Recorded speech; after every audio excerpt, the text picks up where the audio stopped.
I've been attacked by takfiris and so-called Shi'as for a lot of things, but this one takes the biscuit. If you want a personality who we can see through video and audio in today's world, who resembles the prophets and imams most, it would be Imam Khomeini. Right. It sounds strange for me to say this, but so that the youths can really connect. If you want to see a mini prophet, it's Imam Khomeini. I'm being called and messaged by people saying, how could you say such a thing? How could you compare anyone to the Prophet and Ahlul Bayt? And you know what?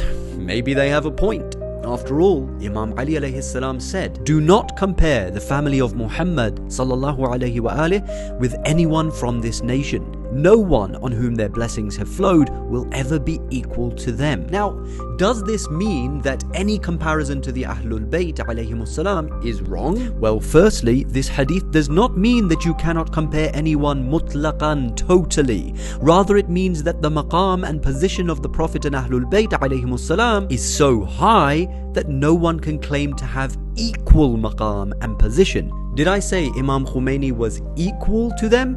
No. What I said was, in the modern world, the one who resembles the prophets and imams the most is Imam Khomeini. And I completely stand by that statement. And I also said that this is an example so that youths can connect. Now, you might not like that comparison, that's a separate issue. But for you to then come forward and say that comparison itself is not allowed is ridiculous. Did the Holy Prophet Muhammad sallallahu alayhi wa alih not compare normal, non-ma'soom people to the Ahlul Bayt? Yes. He said, Salmanu minna Ahlul Bayt. Salman is from us, the Ahlul Bayt. Is this not a comparison of a normal, non-ma'soom person to the Ahlul Bayt? Yes, it is.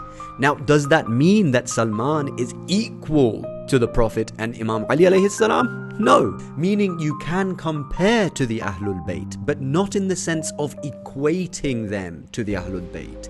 People are comparable, but not equal.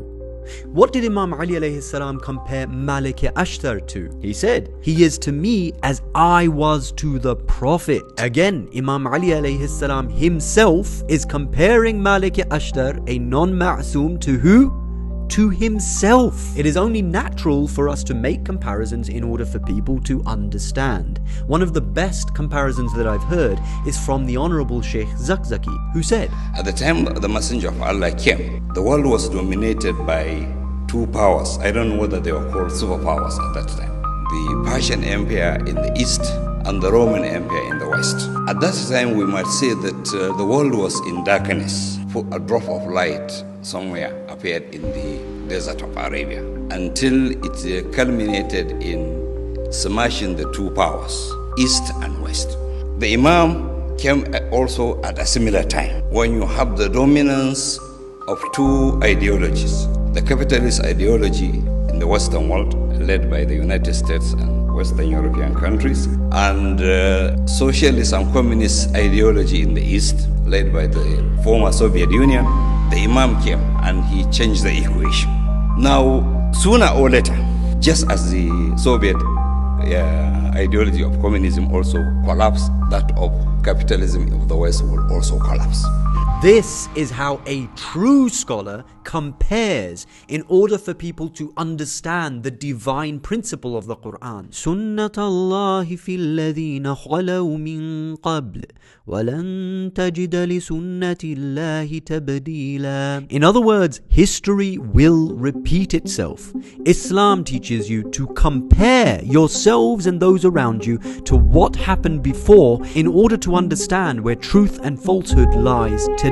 Because the same thing is happening. It's the same story being told in a different way. If you can't compare, then you will fail to recognize who is on truth and who is on falsehood in today's story. The question I want to raise to the community is, why are you not comparing?